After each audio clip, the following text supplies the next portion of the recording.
Halo semua, balik lagi di channel Toraokun. Sebelum pembahasannya dimulai, silahkan klik tombol subscribe dan aktifkan lonceng notifikasinya supaya kalian gak ketinggalan info dan teori terbaru seputar One Piece. Buat kalian yang mau informasi tambahan soal SBS atau databook, kalian bisa follow Instagram Toraokun. Di sana admin akan memposting soal SBS, databook, dan berbagai teori singkat. Sekarang lanjut ke pembahasan.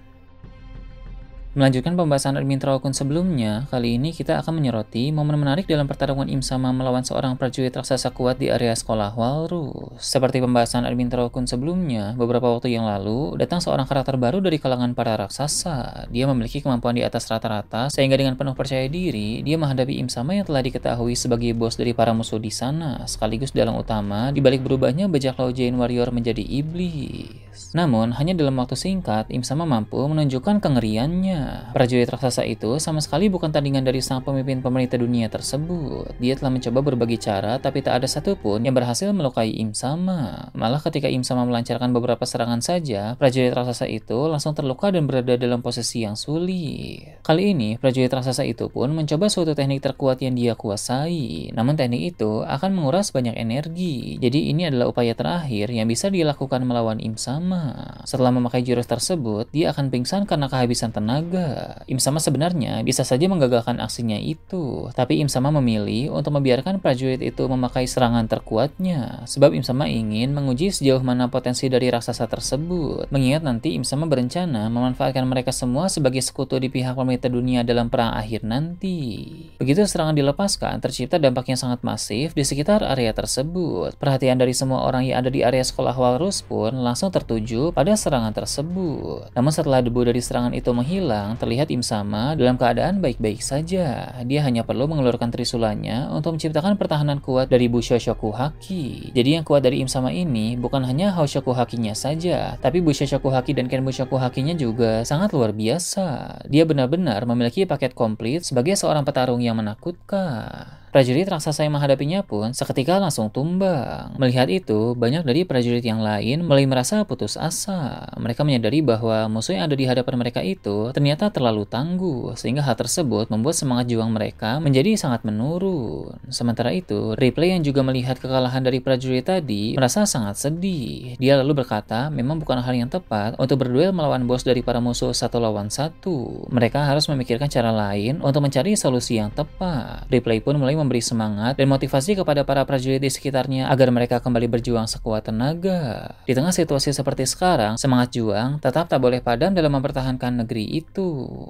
Beralih ke tempat lain yang jauh dari sana, keadaan Fujitora bersama armadanya di lautan kembali mendapat sorotan. Berdasarkan pembahasan admin Toraokun sebelumnya, Fujitora diberi tugas menuju Pulau Karibari untuk membantu Ryokugyu yang sedang bertempur melawan Cross Guild. Namun karena adanya kebocoran informasi, bagi memerintahkan para organisasi dunia bawah yang beraliansi dengan Cross Guild untuk mengepung Fujitora di tengah perjalanan. Pengepungan berhasil dilakukan, tapi bukan berarti mereka mampu mengalahkannya. Sang admiral berkekuatan gravitasi itu terlalu kuat untuk dilawan. Para pemimpin dari organisasi dunia bawah naik ke kapal Fujitora untuk bertarung langsung menghadapinya. Namun satu persatu dari para pemimpin itu berhasil ditumbangkan, sehingga kini yang tersisa hanya tinggal satu orang saja. Orang itu pun mengerahkan seluruh kemampuan yang dia miliki, sedangkan Fujitora masih bertarung dengan tenang dan santai. Sementara itu dari kapal salah satu organisasi dunia bawah, seorang anak buah melihat keadaan di kapal Fujitora. Dia pun tahu bahwa para pemimpin organisasi dunia bawah itu telah berhasil dikalahkan. Hanya tersisa satu orang saja yang sudah sangat terdesak. Jadi bawahan itu pun segera mengambil Denden Mushi untuk memberi laporan singkat kepada Bagi tentang keadaan di sana. Bagi yang mendengar itu pun langsung terkejut dan juga panik, karena dia tahu bahwa sebentar lagi Fujitora akan datang ke Pulau Karibari. Alasan mengapa Bagi panik, karena jika ada dua admiral sekaligus yang harus Cross Guild hadapi, maka dia menduga hal itu akan berakibat buruk. Bagi pun mulai melihat pertarungan Mihawk melawan Ryokugyu dari kejauhan. Di sana tampak Mihawk sedang sangat unggul. Maka untuk menenangkan dirinya sendiri, Bagi berkata bahwa mungkin saja walau Fujitora sudah datang, Cross Guild akan tetap mampu untuk menang. Jadi Bagi mencoba untuk percaya pada kekuatan organisasinya itu, khususnya pada kekuatan Mihawk sebagai orang terkuat di sana.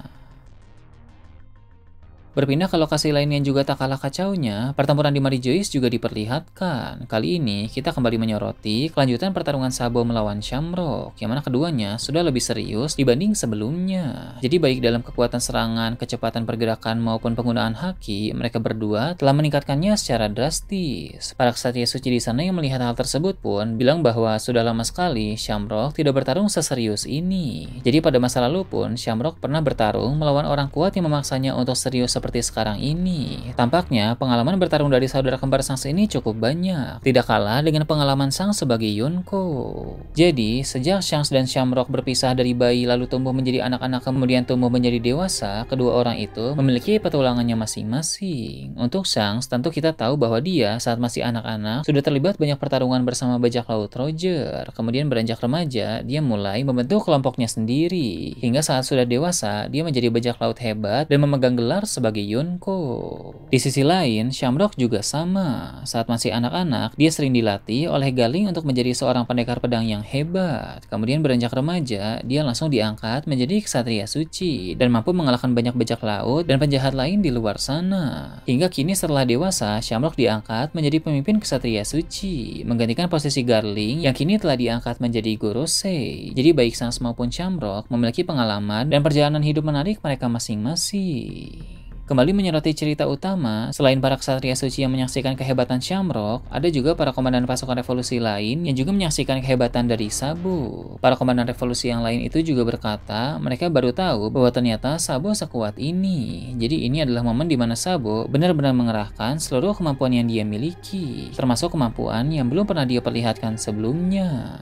Setelah saling serang dengan berbagai teknik, keduanya pun sama-sama melompat tinggi dan beradu serangan di udara. Dampak dari bentrokan tersebut menarik perhatian dari banyak orang dan mengakibatkan guncangan hebat sampai ke bagian bawah. Guncangan itu pun bisa dirasakan oleh orang-orang yang berada di dalam kastil Pangia. Para tenryubito di sana pun menjadi semakin khawatir. Sedangkan para ksatria suci yang ditugaskan untuk melindungi mereka penasaran dengan apa yang sedang terjadi di luar. Kemudian, para Gorosei pun berbincang melalui telepati, karena sekarang mereka sedang berjaga di tempat-tempat berbeda di dalam kastil Pangia. Mereka bisa merasakan bahwa salah satu dari orang yang beradu serangan di atas pasti adalah Shamrock. Warkuri pun berkata, tampaknya adu serangan itu terjadi di udara, sehingga dampak yang terasa di sini hanya getaran saja. Namun, dalam pertarungan dengan tensi tinggi seperti yang sedang terjadi di luar sekarang ini, Warkuri menduga bisa saja ke depannya nanti Shamrock dan musuhnya itu akan beradu serangan di darat, sehingga akan berdampak buruk terhadap keadaan kastil Pangia. Galing yang sedang bertarung melawan dragon juga ikut terhubung ke dalam diskusi melalui telepati antara para Gorosei. Dia pun segera berkomentar dengan bilang bahwa hal itu tidak perlu dikhawatirkan, karena dia yakin Shamrock paham apa yang boleh dan tidak boleh dia lakukan. Ketika fokus Galing teralihkan karena berbicara melalui telepati, Dragon pun melancarkan serangan kuat kepadanya. Serangan ini memandukan teknik cakar naga, Haoshoku Haki, dan juga angin dari kekuatan buah iblisnya. Jadi serangan tersebut cukup berdampak dan membuat Galing terpental.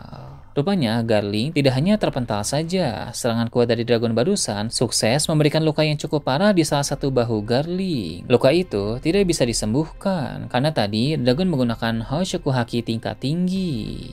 Garling cukup terkejut karena kemampuan regenerasi yang diberikan oleh Im Sama tidak bisa menyembuhkan lukanya secara instan. Gorosei lain yang mengetahui hal itu pun berkata bila diperlukan, salah satu dari mereka dapat bertukar posisi dengan Garling. Garling akan menjaga salah satu ruangan, sedangkan Gorosei lain akan mengambil alih pertarungan melawan Dragon. Tentu Galing menjawab bahwa hal itu tidak perlu, karena kemampuan regenerasi bukan satu-satunya kemampuan pemulihan yang dia miliki. Dia pun menggunakan kemampuan buah iblis Mythical Zone yang dia miliki untuk memulihkan luka tersebut. Meski luka tersebut tidak bisa pulih secara instan, tapi setidaknya kemampuan buah iblis Mythical Zone Galing dapat memulihkannya sedikit demi sedikit. Dragon yang melihat itu pun tidak tinggal diam. Dia mengambil ancang-ancang untuk menyerang Galing lagi sebelum luka barusan bisa dipulihkan sepenuhnya.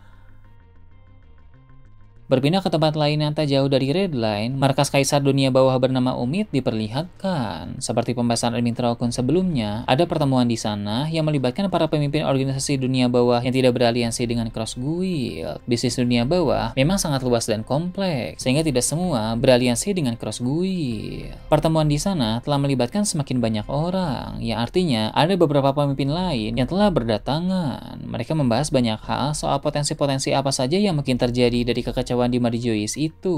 Kemudian mereka juga membicarakan kabar yang beredar tentang pertempuran di Pulau Karibari. Mereka mendiskusikan dua kemungkinan utama. Pertama, jika Cross Guild menang melawan serangan besar dari Angkatan Laut, maka nama organisasi itu akan semakin terkenal di seluruh dunia. Jadi sebagian dari para pemimpin yang sedang rapat ini mungkin akan segera bergabung dengan kelompok Cross Guild, karena itu juga akan mendatangkan keuntungan besar kepada masing-masing dari mereka. Kedua, jika Cross Guild kalah, maka stabilitas dunia bawah akan semakin rusak. Jadi mereka harus mencari organisasi baru untuk mengambil alih kekuasaan besar yang dipegang oleh Cross Guild sekarang. Entah kemungkinan mana yang akan terjadi, mereka semua sepakat bahwa keadaan dunia sekarang akan menjadi semakin menarik. Beralih ke Pulau Hachinosu, di tengah perang besar yang sedang terjadi, ada beberapa pertarungan yang kembali disorot. Mulai dari kelanjutan duel antara Ben Beckman melawan Kizaru, karena setelah Shiryu pergi dari sana, Kizaru muncul dan langsung menyerang Ben Beckman. Mereka berdua sekarang sedang bertarung dari jarak dekat, yang mana Kizaru menciptakan pedang cahaya dan Ben Beckman melapisi senapan serta kedua tangannya dengan Bushoshoku Haki.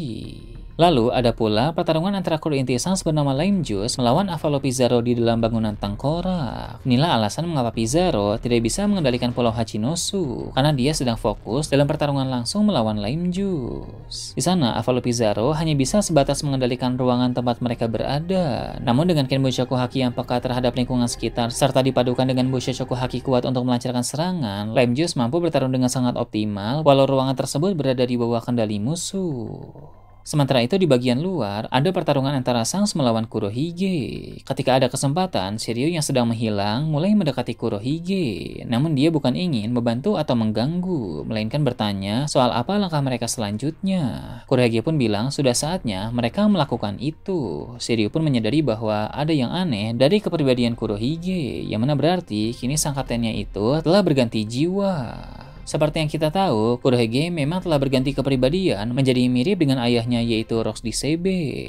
Mendengar perintah dari Kurohige pun membuat Shiryu bergegas menuju bangunan tengkorak. Sans memang tidak tahu apa yang mereka rencanakan, tapi setidaknya dia ingin menghentikan Shiryu untuk menggagalkan rencana tersebut. Namun Kurohige melindungi Shiryu dengan kekuatan buah iblisnya, sehingga sang komandan Titan divisi kedua itu berhasil masuk ke dalam bangunan tengkorak untuk melaksanakan rencana mereka.